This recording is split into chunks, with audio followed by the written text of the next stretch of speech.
आपका स्वागत है आपके अपने YouTube चैनल महाअध्ययन पर। वीडियो को लाइक करें और अगर अभी तक चैनल को सब्सक्राइब नहीं किया है तो कर दीजिए। आज हम करने जा रहे हैं हमारी 8वीं की कक्षाओं के लिए अकबरी लोटा हिंदी की वर्कशीट और साथ में हमारी वर्कशीट का नंबर है 26, तारीख है 24 दिसंबर। हमारे पाठ का नाम अकबरी लोटा। पिछली बार भी हम यही पढ़ रहे थे और आज भी हम यही आगे की तरफ लेकर चलते हैं। तो फिलहाल लाला जी ने हमने पढ़ा था कि लाला जी को प्यास लगती है, अब तक वो अपनी पत्नी को माँगे हुए पैसे नहीं दे पाए हैं और पानी को देने के लिए पत्नी आती हैं। अब बढ़ते हैं आगे की तरफ। आपको याद है हमने ये भी पढ़ा था कि पत्नी जिस लोटे में पानी लेकर आई हैं, वो लाला झाऊलाल को बिल्कुल पसंद नहीं है, लेकिन पत्नी का अदब करते हैं इसलिए उस लोटे को लेकर पानी पीने लगते हैं। आगे की कहानी ऐसी थी कि पानी पीते हुए उनके हाथ से लोटा गिर जाता है। अब आगे लाला को काटो तो बदन में खून नहीं। क्यों? क्योंकि लोटा नीचे गिर गया।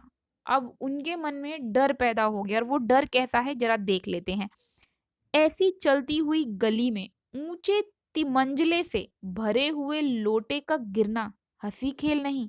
यह लोटा न जाने किस अनाधिकारी के झोपड़े पर काशीवास का संदेश लेकर पहुंचेगा। मतलब ये कि भरा हुआ लोटा और गली ऐसी है जिसमें लोग आते जाते रहते हैं और वो ऊपर से नीचे गिर गया है और अगर वो किसी के सिर पर गिर गया तो ऐसा व्यक्ति जिसकी कोई गलती नहीं है उसकी मृत्यु तक हो जाए, इतना अगर वो लोटा लग जाए तो काशीवास का संदेश यानी कि पूरे तरीके से उसके साथ कुछ भी हो सकता है जिसके ऊपर वो लोटा गिर जाए। तो लोटा गिरा, हुआ भी ऐसा ही, मतलब ऐसी ही घटना घट भी गई कि एक बड़ी समस्या आन खड़ी हो जाए। गली में जोर का हल्ला उठा। लाला झाऊलाल जब तब दौड़कर नीचे उतरे। तब जब तक लाउला झाऊलाल 3 मंजिल से नीचे आए तब तक भारी भीड़ उनके आंगन में घुस आई। लाला झाऊलाल ने देखा इस भीड़ का प्रधान कौन है? एक अंग्रेज व्यक्ति जो नख शिख से भीगा हुआ है, यानी कि नख नख का मतलब होता है पैरों का नाखून और शिख का मतलब सिर की चोटी, मतलब ऊपर से लेके पैरों तक, सिर से लेके पैरों तक पूरा भीग चुका है वो, जो अपने एक पैर को हाथ से सहलाता हुआ दूसरे पैर पर नाच रहा है, जिससे पता चलता है कि उसके एक पैर पर लोटा गिरा है और वो लोटे के दर्द की वजह से दूसरे पैर पर नाच रहा है। उसी के पास अपराधी लोटे को भी देखकर लाला झाऊलाल जी ने फौरन 2 और 2 जोड़कर स्थिति को समझ लिया। यानी कि वो पूरी सिचुएशन को देखकर समझ गए, पूरी स्थिति को, कि पैर पकड़ रखा है, लोटा हाथ में है, ऊपर से नीचे तक गीले हो गए हैं, तो समझ गए कि हुआ क्या है। वो समझ गए कि लोटे ने प्रहार किसके ऊपर किया है या लोटा किसके ऊपर जा गिरा, अंग्रेज व्यक्ति के ऊपर। अब बढ़ जाते हैं आगे की तरफ। हुआ क्या था? हुआ ये था कि लोटा जब गिरा तो जो दुकान थी, नीचे दुकान होगी, दुकान के साइबान से टकराया। साइबान होता है पर्दा। उसका जो भी पर्दा होगा, जो आगे की तरफ उसने छाया के लिए लगाया होगा, उसके ऊपर गिरा और उसके ऊपर से गिरकर उससे टकराकर वो दुकान पर जो अंग्रेज व्यक्ति खड़ा था, उसको सांगोपांग स्नान कराया। यानी कि वो लुढ़कते हुए वो पूरा पानी जो है वो व्यक्ति के ऊपर आ गया और जब लोटा गिरा तो व्यक्ति के पैर पर गिरा और उसने बूट पहन रखे थे, यानी जूते पहन रखे थे, वो जूते के ऊपर लोटा जा गिरा। शुक्र है कि अंग्रेज के सिर पर नहीं गिरा। जब उस अंग्रेज को जब मालूम हुआ कि लाला झाऊलाल ही उस लोटे के मालिक हैं, तब उसने केवल एक काम किया और वो काम क्या किया? अपने मुंह को खोलकर खुला छोड़ दिया। मतलब वो उन्हें देखता ही रह गया, हक्का-बक्का रह गया, या वो उन्हें देखता ही रहा, कुछ बोल ही नहीं पाया। और लाला झाऊलाल जी को ऐसा मालूम हुआ कि अंग्रेजी भाषा में गालियों का ऐसा प्रकांड कोश है। मतलब वो अंग्रेज है तो अंग्रेजी में गालियाँ देगा, लेकिन उन्हें यहाँ पर ऐसा लग रहा था, वो तो चुप खड़ा है मुँह खोलकर, उन्हें ऐसा लग रहा था बिना बोले न जाने इतनी सारी गालियाँ हैं कि उसे देने के लिए शायद शब्द कम पड़ गए हैं, इसलिए वो खामोश हो गया है। अब बढ़ते हैं आगे की तरफ। जैसे ही ये सारी घटना घटती है, वैसे ही हम बात कर ही रहे थे कि लाला झाऊलाल अपने मित्र का इंतजार कर रहे थे, पंडित बिलवासी मिश्र का। तो बिलवासी मिश्र इस वक्त ठीक इसी समय आ पधारते हैं और वो फटाफट से भीड़ को चीरते हुए यानी कि भीड़ को साइड करते हुए आंगन में आ खड़े होते हैं और सबसे पहला काम वो ये करते हैं कि अंग्रेज को तो वो छोड़ देते हैं, कुछ नहीं करते और सारी भीड़ को घर में जितने भी आदमी घुस आए थे, सबको बाहर निकाल देते हैं और फिर आंगन में कुर्सी रखकर अंग्रेज साहब से कहते हैं, आपके पैर में शायद कुछ चोट आ गई है, आप आराम से कुर्सी पर बैठ जाइए। अब बढ़ते हैं आगे की तरफ। देखें तो आज हमने क्या सीखा। कहानी तो मजेदार है, इसका अगला हिस्सा अगली वर्कशीट में हमें पढ़ने के लिए मिलेगा। पहला प्रश्न का हिस्सा है, पानी का लोटा नीचे गिरने पर लाला झाऊलाल की क्या स्थिति हुई, ये हमें सोचकर बताना है।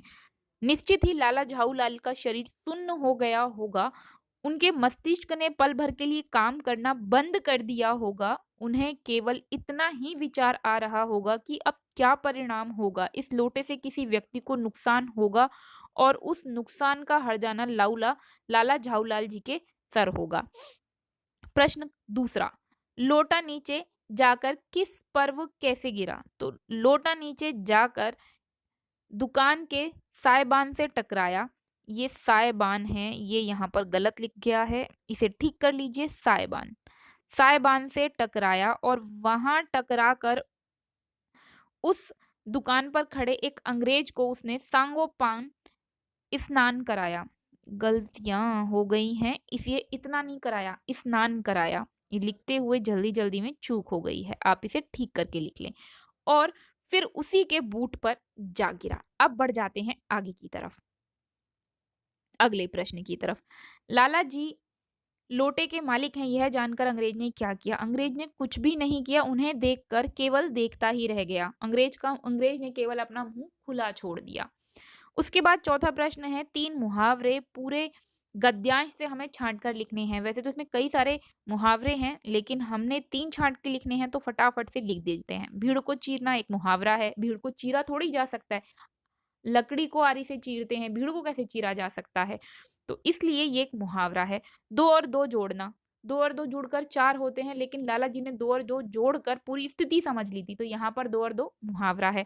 वैसे ही अनाधिकार के झोपड़े कर काशीवास का संदेश एक लोटा थोड़ी ना लेके जा सकता है और झोपड़े पर गिरकर कोई संदेश कैसे पहुंच सकता है? तो ये भी एक मुहावरा है। गतिविधि, यदि आप अंग्रेज के स्थान पर होते और लोटा आप पर गिरा होता तो आप क्या करते? इसको कल्पना करके हमें बताना है। तो यदि हम अंग्रेज के स्थान पर होते तो निश्चित ही हमें क्रोध आता, अगर हमारे ऊपर लोटा गिरता और हमें पूरा गीला करता तो हमें गुस्सा आता कि अगर ये लोटा हमारे सिर पर लग जाता तो। लेकिन जब हमें पूरी स्थिति पता चलती कि लाला झाऊलाल जी के हाथ से लोटा गलती से छूटा है, उन्होंने फेंका या मारा नहीं है, तब हमारा गुस्सा शांत हो जाता। तो ये थी महादिन की तरफ से आज की वर्कशीट।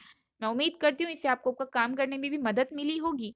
साथ में आपको आपकी वर्कशीट भी समझ में आ गई होगी। साथ में पाठ की एक अच्छी टेढ़ी-मेढ़ी, कठिन और आसान चीज़ें भी, तथ्य भी समझ में आ गए होंगे। फिर मिलते हैं ऐसी ही वीडियोज़ के साथ, लेकिन अगर आप चाहते हैं महादिन आपके लिए वीडियोज़ लाता रहे, ऐसी ही अच्छी-अच्छी वीडियोज़ लाता रहे, तो उसके लिए ज़रूरी है आपका चैनल चलता रहे, उसके लिए ज़रूरी है आपके लाइक, शेयर्स, कमेंट्स और सब्सक्राइबर्स का चैनल को मिलते रहना।